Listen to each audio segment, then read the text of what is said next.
মুহাম্মদুর রাসূলুল্লাহ সাল্লাল্লাহু আলাইহি ওয়াসাল্লাম। আমি এই ব্যাপারে একটি দাওয়াতি পেশ করব, সেটা হচ্ছে রাসূলের আদর্শ টুপি পরে আমরা টুপি পরি, রাসূলের সুন্নাহ দাড়ি রাখা আমরা দাড়ি রাখি, রাসূলের সুন্নাহ মিসওয়াক করা আমরা মিসওয়াক করি, রাসূলের সুন্নাহ অধিকাংশ কাজ ডান হাতে করা সেটাও আমরা করি।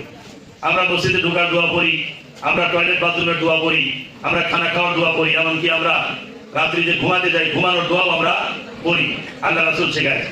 তবে কোরআনুল কারীমে বা রাসূল আরো কিছু দোয়া শিখিয়েছেন, সেটা হচ্ছে ইসলামী রাষ্ট্র এবং সরকার গঠনের দোয়া, যে দোয়াটা সচরাচর আমাদের দেশে ইমাম সাহেবরা বলেন না।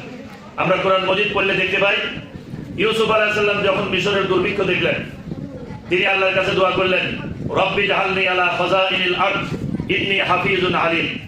হে আল্লাহ, তুমি আমাকে মিশরের রাজত্ব দাও, মিশরের অর্থ মন্ত্রণালয়ের দায়িত্ব দাও, দুর্ভিক্ষ কবলিত মিশরকে আমি ইসলামী অর্থ ব্যবস্থা চালু করে মিশরকে দুর্ভিক্ষ মুক্ত করব। আল্লাহ তাআলা ইউসুফ আলাইহিস সালামকে মিশরের অর্থ মন্ত্রণালয়ের দায়িত্ব দিলেন, মিশরের মৌলিক চাহিদা পূরণ হলো, মিশর দুর্ভিক্ষ মুক্ত হলো। সুলাইমান আলাইহিস সালাম দোয়া করলেন, রব্বিগফিরলি ওয়া হাবলি মুলকান লা ইয়ানবাগি লি আহাদিন মিন বাদি। হে আল্লাহ, আমার গুনাহ মাফ করো, আমাকে মুলকে সুলাইমানি সবচেয়ে বড় রাজত্ব দান করো, রাষ্ট্রীয় ক্ষমতা দাও, লি আহাদিন মিন বাদি, আমার পরে আর কাউকে দাও নাই। আল্লাহ তাআলা সুলাইমান আলাইহিস সালামের দোয়া কবুল করে তাকে মুলকে সুলাইমানি সবচেয়ে বড় রাজত্ব তাকে দান করলেন।